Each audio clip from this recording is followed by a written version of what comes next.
Don't worry, Daddy. I'll make you famous again. Hello and welcome to the final podcast, the last podcast you will ever listen to. Your final bros are here.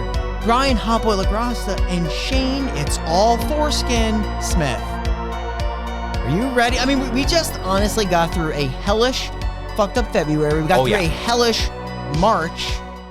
And now we're just kind of, I don't know, reviewing Sinister. Yeah, so Nikki's in studio. I know, it's been great. We're past the 150th. We've just actually, after fucked up February, for the most part, been reviewing really good movies, Reanimators, Drag Me to Hell, Leprechaun 2, and now Sinister. So yeah, we got a trend of good movies. Do we keep it up going into April? Who knows? Who knows? We've messed it up before. We have. But we got my brother in studio today. We got the great Nick Smith here. It's great to be back again, after doing Gremlins, did the 150th anniversary, Ready or Not, and I'd like to do the trend of just doing good movies. Oh, so the anti-Mike Benanti. Or the anti-Mike, maybe the anti-Scott, Scott. Yeah. I try to come in for the bangers, I mean, it's true you have done 3 good movies. Well, for the most part. The 100th, Well, I was stuck with Pressure and Orgasms. Okay. ABCs of Death nobody was winning with. We kind of duped you on that one, but yeah. we figured we could do that after giving you Ready or Not, Gremlins, and now this. Yeah, no, good stuff. Sinister is fun. I love this movie. I enjoyed it the first time. This was my second watch. Still enjoyed it. Yes, so it's not as scary because you know what's coming up. Yeah. Certain parts are still creepy though. I think when Ethan Hawke is watching the films for the first time. Yeah, the way it's filmed, they sell it very well. Yeah, I would say it's probably one of the scarier movies of the 2010s. Oh, definitely. The first time I saw this, I think it's the tone of the grainy footage because it's he's kind of researching the footage tapes of that's that home style video. And it's the music is really creepy for each shot, and basically everybody's pretty much bound and gagged, and just have no control of what's going to happen to their bodies. Different death scenarios. Yeah, I think what makes this movie stand out to me is it's just much different from a lot of the other horror movies. It's not your typical slasher. It's not even your typical ghost, evil spirit movie, because usually they're the ones doing all the damage. As you get into it, it's just more of a psychological thing. It's honestly, for a while, just a murder mystery. It is a murder mystery. It's a cool demon movie where the demon's only seen through the videos. It doesn't actually come into contact with the character pretty much until maybe the end-ish. Yeah, the end. I really do like that investigative style of him versus this demon through film. Yeah. Which is cool. And one more thing I want to hit on before we dive into the whole movie is you mentioned the sound and stuff. That drum beat that goes on at certain parts where it's dun dun dun dun dun dun dun. They have it's so well the drum done. beat's good. The pacing and the sound effects they use during the home footage is just so good. It's so good. It's what I figured would be on snuff films, the kind of droning music in the background. When you're watching 8mm with Nick Cage, that kind of. Yep, absolutely. It's eerie, it's creepy, and some would say it's downright spooky. Ooh. So let's jump into the spooky pit. Okay. Sinister was released in 2012. Kentucky Blood can only sell so many copies. Crime writer Ellison moves into a new home with his family, researching a series of connected murders dating back to the 1960s. Directed by Scott Derrickson, stars Ethan Hawke as Ellison Oswalt, Juliette Erlanga as Tracy, James Ransone as Deputy So-and-so, and Fred Thompson as Sheriff. So Scott Derrickson is kind of the GOAT. Is he really? What has he done? He has done the first Doctor Strange, which is one of the Marvel's better movies. He did Black Phone, which just came out with Ethan Hawke. He also, I believe, I think he produces the TV show Snowpiercer. Oh, the TV show. Is that a book or just a movie? Or do you know? Snowpiercer? Yeah. It's also a movie because what's his name? Who plays Captain America? I can't think of his name. Yeah, Chris Evans. He starred in the movie. I know he's in the movie. I just didn't know if there was a book after it. But that I'm not sure. He also directed the. Do you remember the first VHS movie? Yeah. Where the 3 guys go into that house with the witch or something in the. He directed that segment. Cool. So he He's really good. Yeah, it's one of the better ones. So this is a really good movie. Like, yeah, I can't wait to talk about it. You want to open it up? Yeah. All right. So we're gonna start off with a family hanging from a tree. This family was being a nuisance. Oh. Yeah. No. So you just see this family of 4 hanging from a tree. You do see like the scythe or what? Yeah. It's like a long sword. It falls down. So clearly someone had done this to them. Then we see Ethan Hawke's family just moving into a house. Yeah. It's seamless transition right into it. It's creepy, man. That first shot is creepy. It's really creepy. Just family hanging out. Yeah. You know what I mean? I like, not to jump too far ahead, I love the titles of the tapes we're going to get They're so into. generic, but when you actually watch it, just so creepy. Family Barbecue 85. Family Pool Party. Yeah. So Ethan Hawke's moving into this house. He's the author of Kentucky Blood, the bestseller back 10 years ago. 10 years ago, enough to keep him rich till now. Yeah. And the police chief, he's like, hey, I literally hate that you're here. Basically, he's like, thinks that his work makes a mockery of good, hard, working policemen. Yeah. Well, he's like, maybe if you guys did your job right, you wouldn't need people like me. He's like, oh, yeah. And I do like, though, they make the chief like, he's like, oh, yeah, well, what about your second book? You could get it wrong, too. Yeah. So clearly, like, Ethan Hawke isn't just perfect, like, he goes in and solves cases. He's kind of like a one-hit wonder. Yeah, he's got Kentucky Blood. I think they mentioned another one where they it was mentioned like 2 more Cold books. Blood. Yeah. Was it Capote? Yeah, these are literally, I just want to say something. These are like fucking, these are going to be made into movies that Steven Seagal would star in. Oh my God.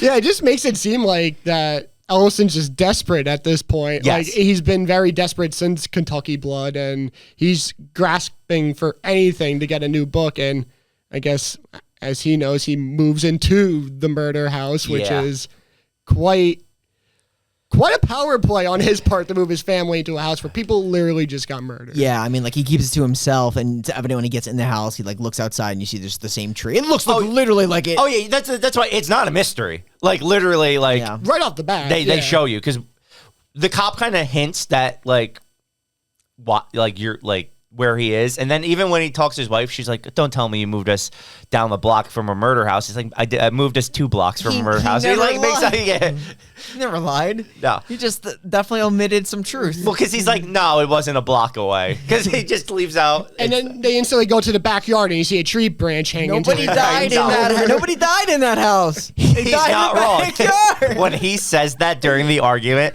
I'm like, that's the most Brian semantics argument of all time. Literally, when I'm like, I was saying the same thing with Caitlin watching it with her last night. I'm like, this is literally me. This is where I operate.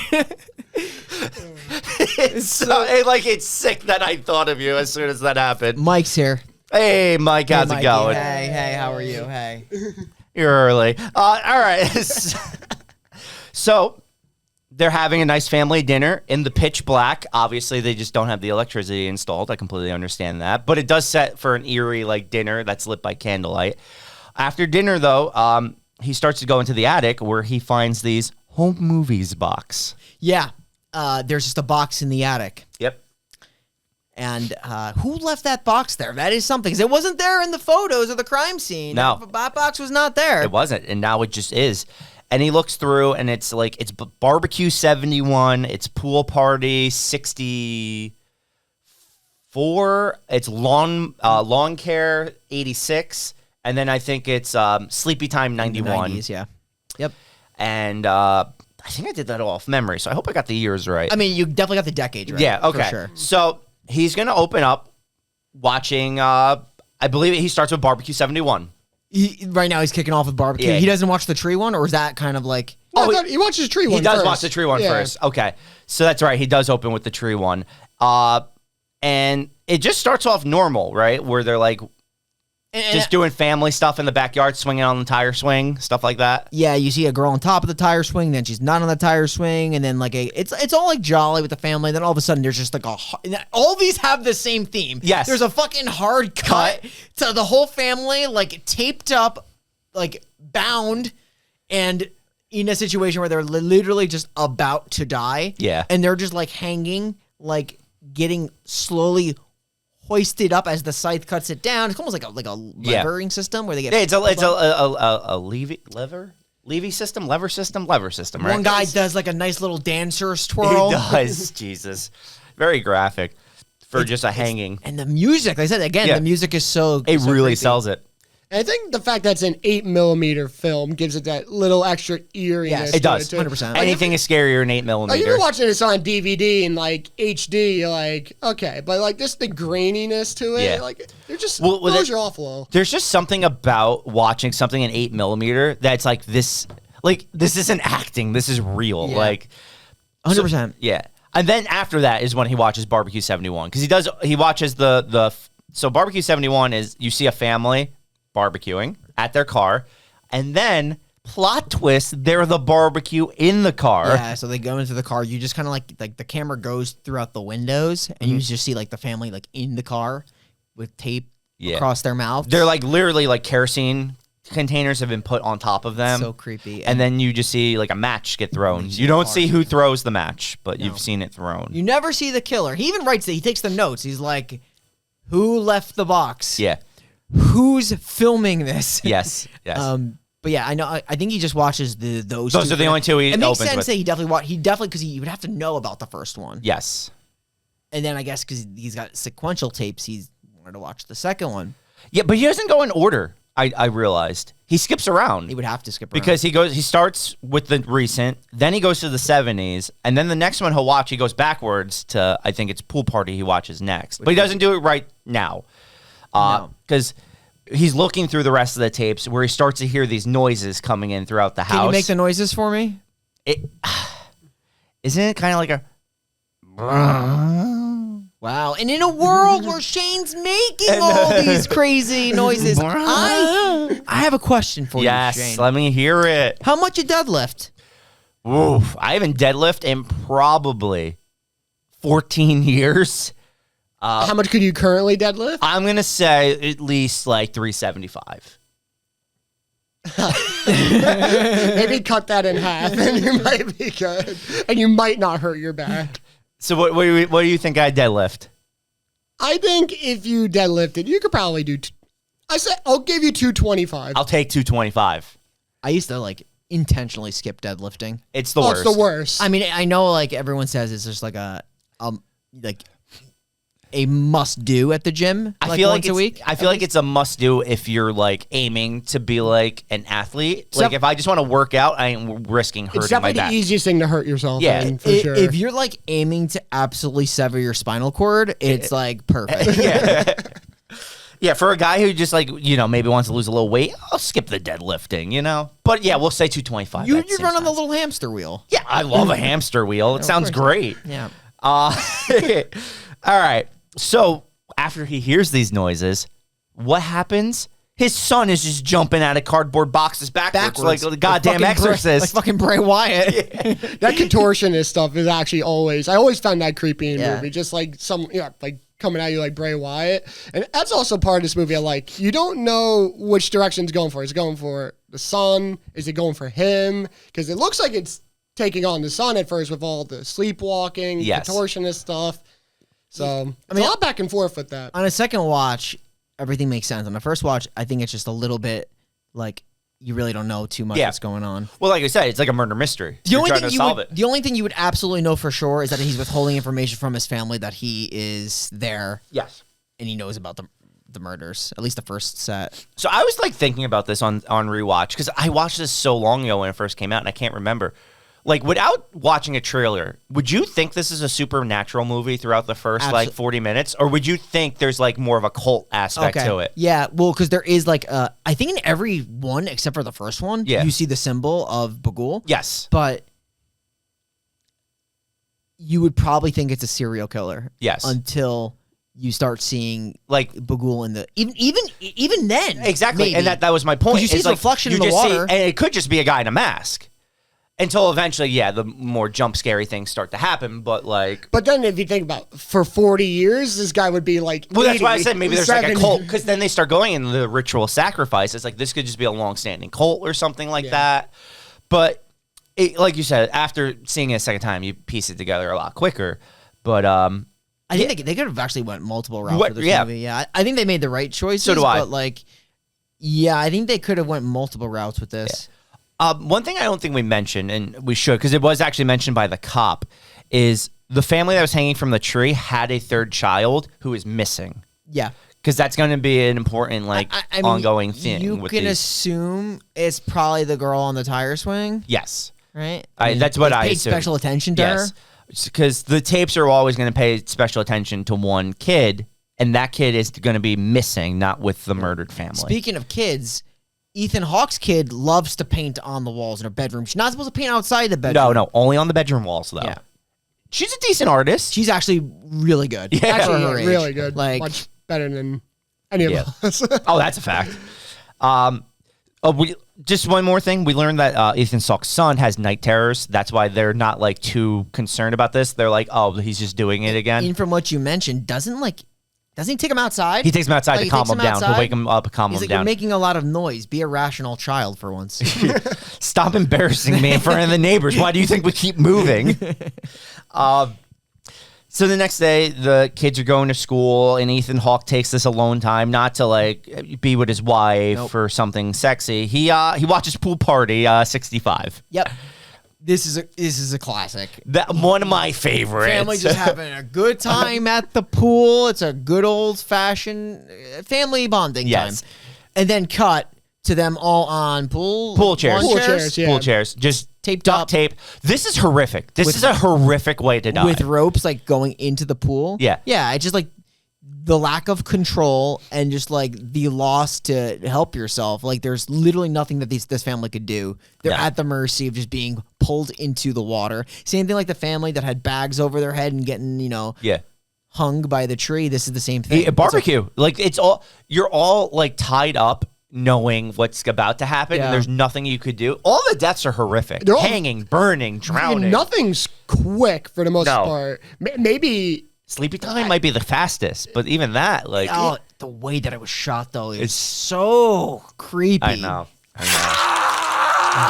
Yeah, this is another. This movie has no shortage of kills because I was reading the writer of this movie he drew inspiration from The Ring remake. That makes sense with the tapes and everything. Yeah. That's a movie I would like to cover because I actually like the Ring remake. Ringu or The Ring? The Ring. I actually like the American remake. The Japanese one's great too, but for an American remake, it's one of the better ones. Yeah, for sure. It's much better than The Grudge. Yeah. All right. So this though is where we get our first glimpse of Bagul. Yeah. As we'll learn he's called. Here's my question. Is this a reflection of Bagul in the water, in the pool. or is he in the actual pool? I took it as a reflection because I think we give spoilers. I think he's supposed to be standing with the child. Got it. Because you always see him in the camera reflection. Because even when we see, I think it's barbecue, he's in the mirror reflection. Yeah. So I think he's always in the reflection. Well, in the one where he's hanging, he's actually way in the back. That's true, too. So you're right. He's still technically then behind the child. Because the child's up in the tree. Yeah, for sure. But I think he's just trying to get the best view possible. He just wants to watch. He likes to watch. This guy is more and more like Brian. This for some reason, I don't remember the episode, but there's an episode of Fringe.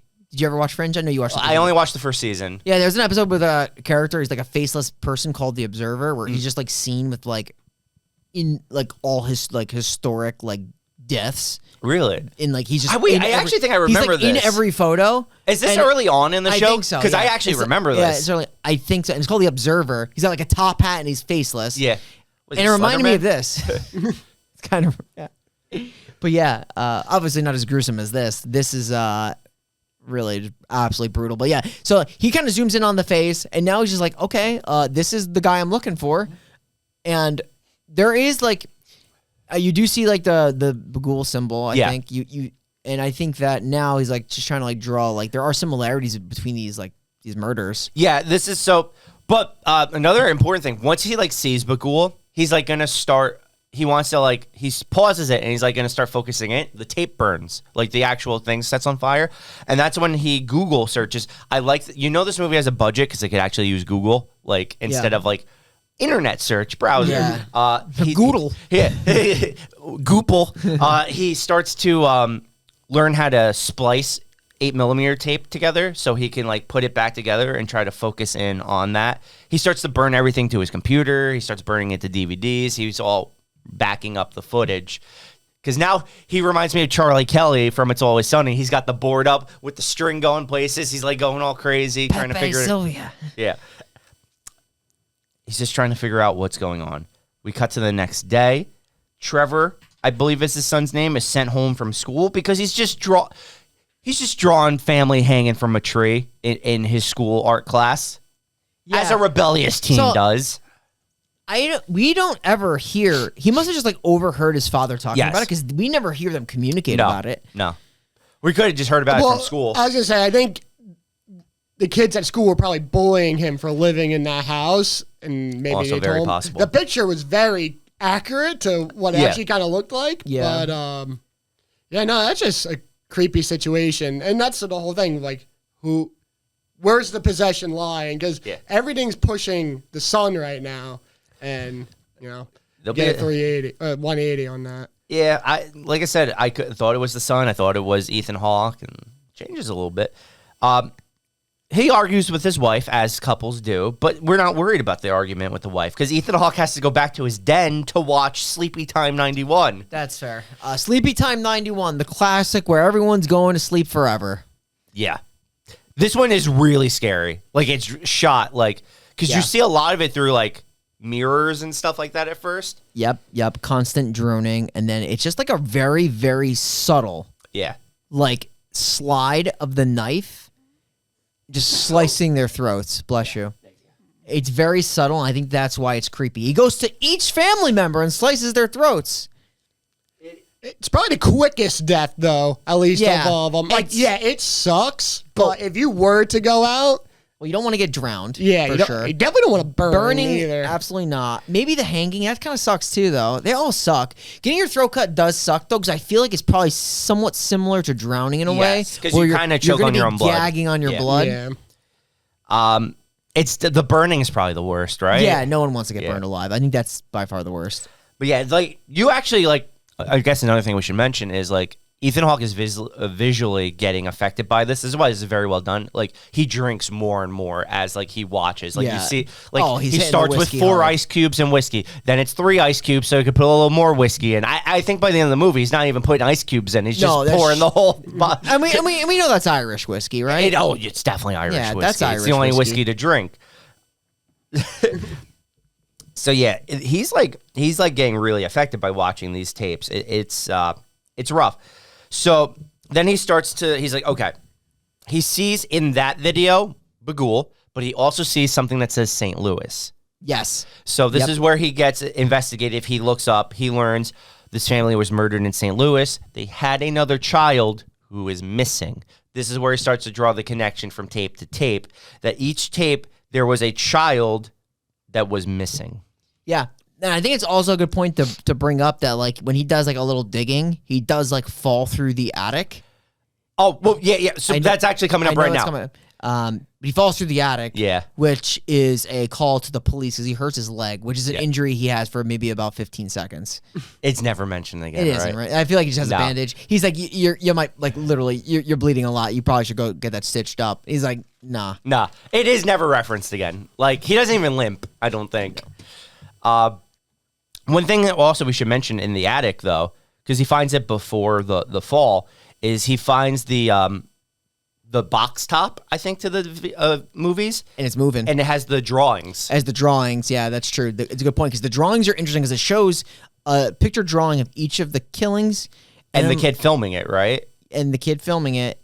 The last, it says, like... Mr. Boogie. Mr. Boogie, yeah. And then there's, like... Is there a snake in the... Yes, a snake. There's a snake in my box. Well, that also ties back to the scorpion at the beginning. Yes, every time he goes into the act, there is a weird animal. It's a scorpion the first time and a snake this time. It also ties into, like, the lore of Bagul. Which we're going to get to when Vincent D'Onofrio shows up. I love it. But yeah, he's basically looking through all the images that are on that, like, all those drawings. Yeah. And then we've seen, like, all of the like the videos except for, like, one at this point. Yeah, I'm assuming that was the last one. Lawnmower. They don't show you that one. You just see it's there. You don't show it. Yeah. To which I was thinking either that's going to be what's going to happen to his family or the one tape that they didn't show yet. So you actually get a quick glimpse. He's panning down, and it's about to go to lawn care 86, and that's when the snake appears, I think. Yeah. And he gets distracted, and it does. You get like a glimpse of like, I think it's someone holding a lawnmower, but you don't like get like the full effect. This movie does create tone really well. It sets tension like well. Really well. Yeah. So. This is like a really good like first watch in the dark at night by yourself. Like, we actually watched this in the dark. Yeah, we did. And you actually, when I was watching, I don't remember. Well, there is a lot of jump scares, I feel like. Towards the end. They're just thrown at you all the time. Repeatedly and in the dark. I stand by my opinion. Movies can do jump scares effectively if you make the rest of the movie scary and don't just rely on the jump scares. And this movie does that. I love to say the scariest parts of this movie are definitely the videos. Like Yes. the videos are legitimately terrifying. Agreed. They're just like subtly they're done, and the music is really good, and it's just like I guess the helplessness of everybody is fucking scary. So, this is also though where he meets the cop that he's going to partner with. So and so. Yes, the detective so and so. This guy is a tool. This guy's also, I think, the main character in the second. He actually Sinister. is the main character in the second one. I've never seen the second one. He's one of the main characters in the second one. Yes, it's not that good of a movie, but he is a recurring character for the series. He's going to help look into these past cases for an acknowledgement. Yeah. Yeah. They're trading an acknowledgement in his next book for case files, which is a good trade. It's a good trade for Ethan Hawke. Yeah. Literally, it's a great trade for Ethan Hawke. Yeah. Because, like, there's no way he should be getting access to this information. No, none at all. So he learns that the family that was murdered in the Throats. Yeah. Right? I think that was the Millers. used to live in the previous family's home that was murdered. So I'm going to call them the Ericksons. They may not even be the Ericksons. Yeah. But we'll call them the hanging folks. Yes. Used to live in the same house that the Millers died in, which was the Miller was the throat cut, sleepy time. Now, they don't tie it all the way back yet, but eventually they will, that each family lived in the previous family's home. So, just... Does it get tied back all the way at the end? It's the very end. At the point of no return for fucking it Ethan literally Hawke? gets tied, and it could have been avoided, but he kept ignoring the guy's calls. So we'll get there. So we learned about that. Weird things are just happening at the house at night. Like he sees his son outside in the bushes. That's when he goes outside to get his son. But then there's also a dog. And the dog is barking at, and this is when the supernatural kicks in. This is when you're like, oh, this isn't like... Yeah, because you see the ghost kids behind him. Causing the dog to bark, which is, going to be like drawn all over the walls because the daughter starts drawing this shit, drawing the hanging family, drawing dogs. It's all going bad. So I guess the question with the kids, because this is one thing I always wasn't sure. Are the kids trying to help them get away, or are the kids trying to help with the possession? Because I feel like they're almost like a neutral third party. I took them as the kids are a neutral third party. Yeah. It's almost like they're just trapped by Bagul. I think they're... Well, he's a soul eater. Yeah. I think he literally consumed their souls. So it's almost like they're lifeless husks. Yeah, they're husks. I think they're just like... They're just like...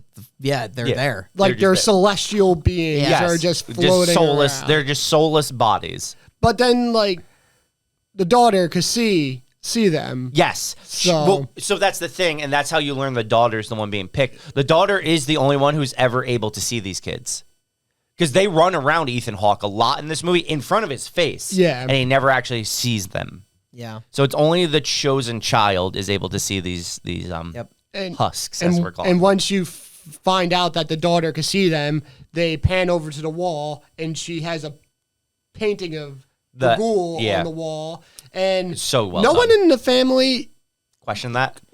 looks at what this girl is painting. No. That's a good Like point. it just Ethan Hawke is way too busy watching snuff and drinking whiskey. Yeah, seriously. Did he go into the room? He went did. into the He room, did. but He He just does. didn't see it. Yeah. He didn't see the girl. He didn't see the drawing of Bagul, and was that the hangings? Yep. Yeah. Yeah, all of it. So after this, the next day, the deputy comes over with some more files. He's like, I know a cult guy. He's like, it's Vincent D'Onofrio. Just talk to him. Trust me. He's going to be Wilson Fisk in like a couple of years. Just, you got this. So he talks to him, and the guy, I love Vincent D'Onofrio. Who doesn't? He's so good. He sells any role he does. Yep. Even though all of his scenes were filmed like a Michael Madsen cameo, where he's just in his own home filming on a computer. Brilliant. But I mean, it makes sense. If he's a professor, like they're not gonna meet up. No. And I like that they just did it over, because that whole meetup is always so forced. Because like, what are the odds they're even in the same like state? So they talk. He explains the occult. He actually explains Bagul is the eater of children's souls. This is where we learn all this information. I like their interactions too, because it wasn't just like him being skeptical, Ethan Hawke. Like he was just like, it was like knowledge transfer. Yes, exactly. And it was super interesting. Like we always talk about, it's like, it sucks when every single person denies the person who's seeing things. You need that, like, well, here's just some information to help you if you're dealing with this. And I think in the beginning of it, doesn't he make a comment where like he doesn't believe in ghosts? believe in it? Oh my God. The conversation he has with the cop where he's like, I don't believe in ghosts, right? But say I'm being haunted right now. So we going, the wife is a good mother or a nagging bitch? I'm going to say she's not a good mother, and she's not a nagging bitch either, because one, she doesn't do anything with the kids, and two, she has every right to be pissed at Ethan Hawke, because to be fair, if my wife moved me into a murder home, I would be a nagging husband. That's fair. But, you know, she does kind of set the precedent early. She's like, you know, if this doesn't work out, I'm taking the kids. Yeah. And you can go on whatever adventures you want to go on, but the kids are coming back meet them with mom, and that's that. Yeah, like, look, if he was just moving them from home to home, she would be a real bitch. But the fact he keeps moving them into literal crime scenes, I give her a point. Yep, that's her. But yeah, no, if she was just like, I can't keep moving, like, yeah, she'd be a little much. But I don't want to move in the crime scenes either. But isn't this where they find out? Isn't this where she finds? Yeah, it is, right? Yeah. She is not happy about any of this. They argue for like a good 3 hours. One of the kids. The daughter says, I was talking to my friend, and she says like her family was hung in the backyard, and then that's when she finds out. The mother brings Ellison into their room and shuts the door and has like a little one-to-one conversation. Yeah. Loud as hell. A little disciplinary action. This is where he gets out the semantics. The murder did happen in this house, not a couple of blocks down. Yep. Number 2, happened in the backyard, not in the house. So wild. The Brian arguments. I love it.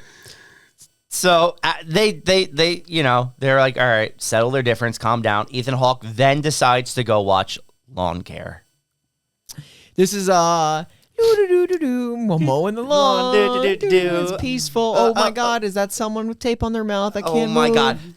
This is like a good jump scare, because it makes like a shout noise almost when it runs over the first person, and then it just cuts to Ethan Hawke panicked. Yeah. Like, he can't believe this is what he's seen. You kind of know what's going to happen. Like, you have to know that's going to happen, but like it still doesn't prepare you enough. It's still really creepy. Yeah. So that's when he starts to hear noises. He goes up into the attic. He sees Bagul in the attic and falls again down the ladder. And that's when he goes in his office. He fucking slides all the tapes into the box, throws it into the fire pit like it's Brian High School burning plastic. It's crazy. Holy hell. It's just everything's being burnt, and he just runs into the house. He's like, we're moving. We're leaving. We're done. We're leaving, which is essentially a death sentence for him, but he's leaving. He's going to learn that very soon. But the thing is, like, when he goes up to the attic, that's where he sees the kids, right? Yes, the kids, the first time. And their cult leader, Bagul. Yep. Yeah, he just cult leader demon. peeks his head out from the side real quick. Yeah. You know, that quick jump scare. But yeah, because the kids are always running around him even when he's downstairs. But he never sees them. The attic is the first time he actually sees them. I have a theory that Bagul's a little bit of a diva. Oh, why's that? Because you know how the kids are they're in the shot, like they're owning this scene, and Yeah. Bagul's like, wait, I want to get in the shot. That's a good point. I want to sneak my head in there. He's like, I own your souls. You can't just be stealing all my thunder. Steal my thunder. So they just leave in the middle of the night. I love this scene where the cop pulls him over for speeding, and Ethan Hawke's like, we're leaving and never coming back. He's like, so what about your book? He's like, there's no book. He's like, I guess I don't need your autograph then. And he rips the ticket up. So Ethan Hawke, they're back in their old home. Think everything's fine. Deputy's been calling him for hours. Just it keeps ignoring. He's gonna eventually have to pick up. He does. Yeah. And he's like, this is the information. He's like, house to house to house. He's like, I tracked it. It's like you could track each time the family goes into the house is when the hauntings start. He's like, but one thing we didn't realize is when the family moved out is when the killings happened. Yeah. Because actually very early on in the movie, one of the deputies say that the family that was hung by the tree, they only lived there for a couple of months, weeks or months. Yeah. So like, it's actually happened right away for Ellison and his family. Oh, it escalates like pretty the next fucking day. fast. But It's like, a fast escalation. I guess with some of the other families, it took an extra couple of months. But yeah, that's a little small detail they threw in early on. When you watch it the second time, you're like, okay, I see that. First time, that completely fly over your head. I almost feel like it's because like most families would have moved out of the house instantly, and so they still needed a little extra haunting. Whereas like Ethan Hawke, like he's like, I'm gonna watch every tape, analyze it. Because like, dude, just move already. Yeah. So, yeah, they're gonna move into the house, and then I think at this point, like he starts hearing, he sees the box again, and like nothing changed. He sees the box, and he's fucking freaking out, and there's a lot of noises, and then I think it pretty much escalates to literally the daughter Poisoned him. Well, not what would it be? yeah, Drugged him? she drugged his coffee. Yeah. Which was an ongoing theme, actually, in the movie of the daughter learning how to make her dad's coffee. It is, man. Yeah, that is interesting, and the fact that she's like technically like low-key painting the blood on the walls.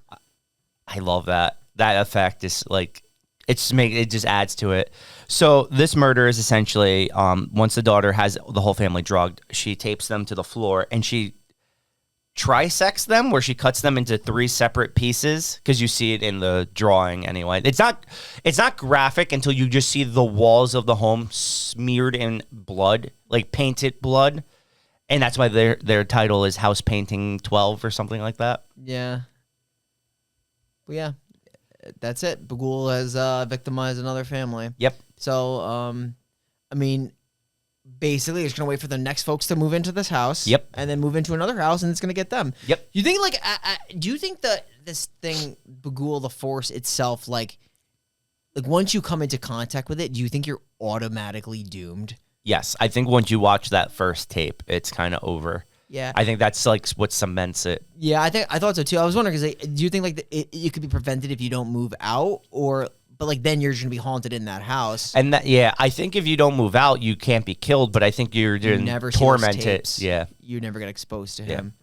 That's what I thought too. So I think like no matter what, like once you watch those tapes, you're screwed. which is what like I was thinking. Like I actually don't. I'm curious to watch this. Like I don't know how this.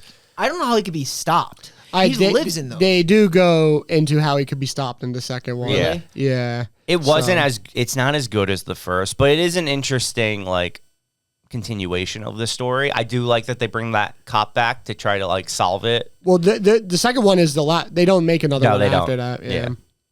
So Oh, she made him famous. It's true. that's right. Yeah, it's crazy. So review.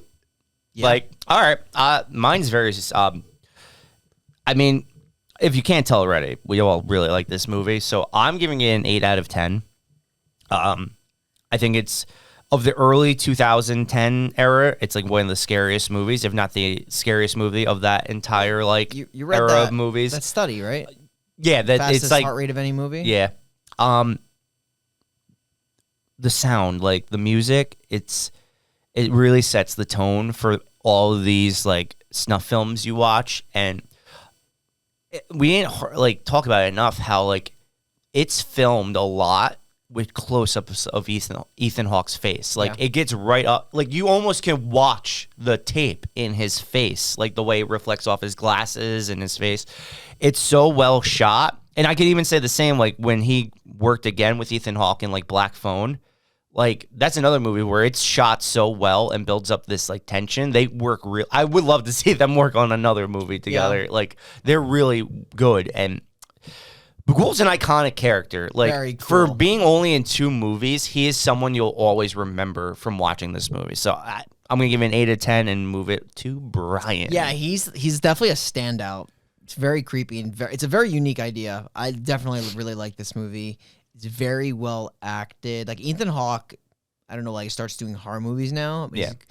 Yeah, he's done a pretty good It's job. better than him doing Getaway. Oh, yeah, you're actually right. Yeah, but no, it is pulse pounding. It will, keep you at the edge of your seat. You don't know if it's a murder mystery. You don't know if it's like a paranormal thing. It kind of like combines both, and it kind of keeps you guessing. But yeah, those videos, like every time you watch it, it's just fucking scary. Yeah. Every single one. They just get it right. It's just a movie that just gets it. And like a new age of horror, it's just done so well and definitely stands out like above other movies. It kind of just sits with you. Yeah.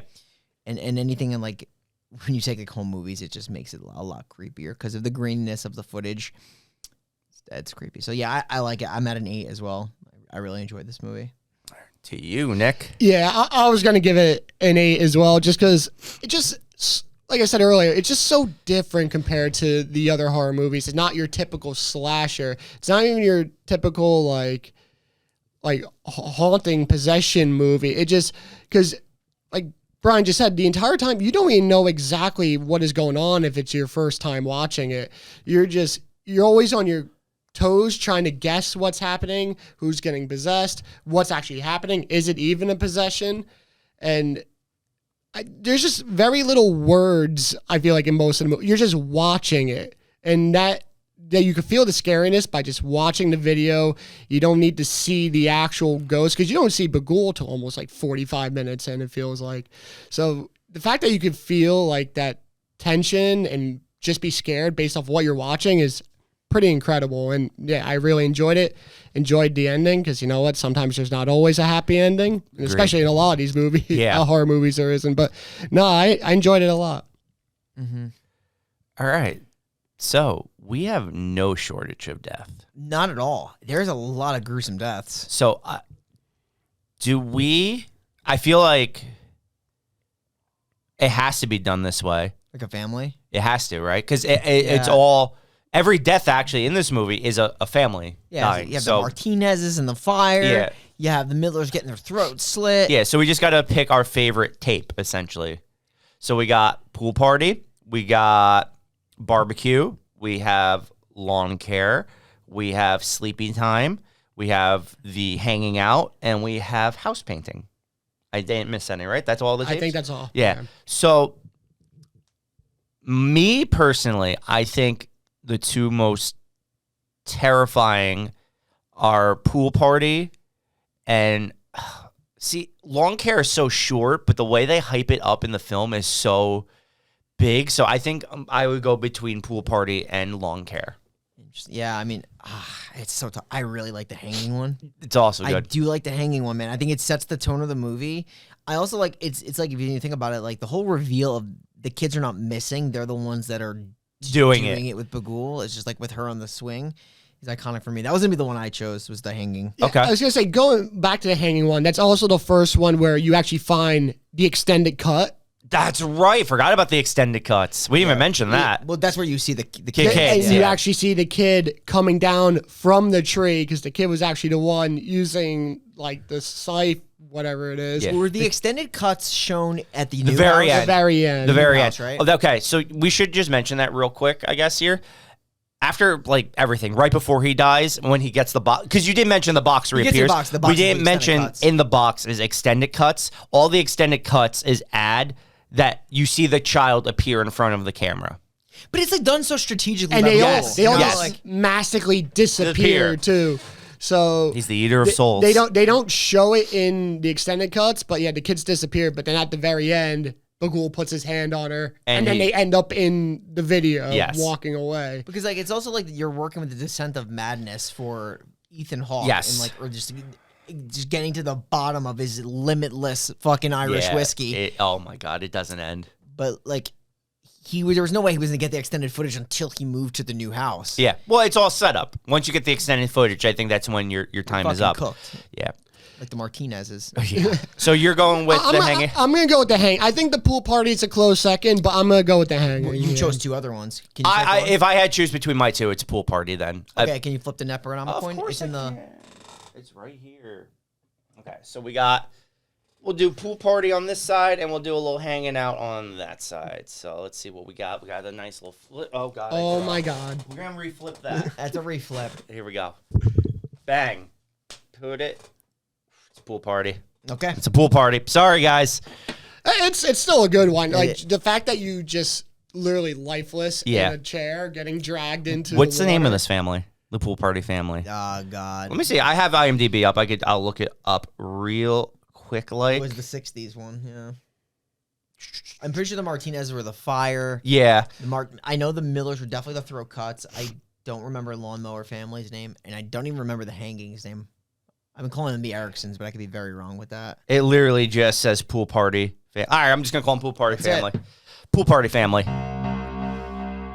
You were in a list of a lot of competition for this one. This was the most competition I think we ever had for a Necronomicon. But you guys won. And you won because, in my opinion, you had the most horrific death.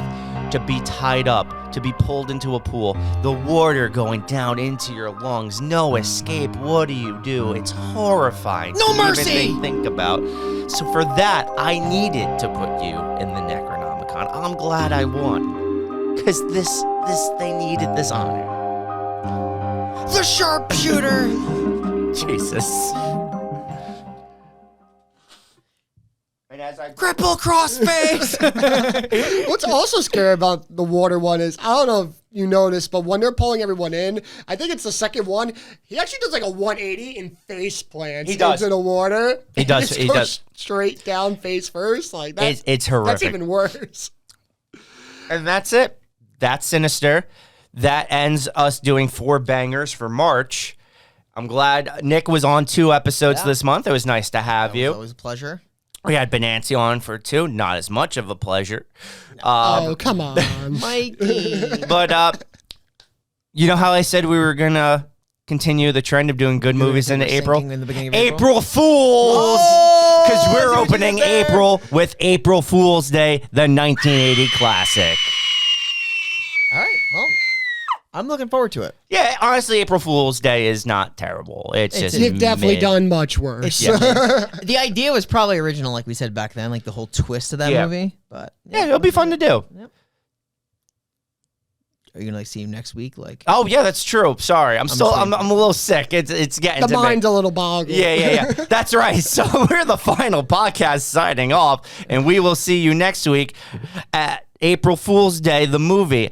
We were originally going to do an April Fool's joke where we watched the movie Sweet Movie, but we decided not to do that, so you're welcome. everyone's definitely welcome. That one's gonna have to take a year. See you next year. Fucked up February for that.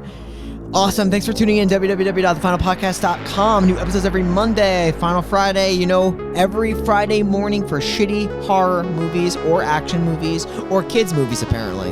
Yep. So we'll see you next week.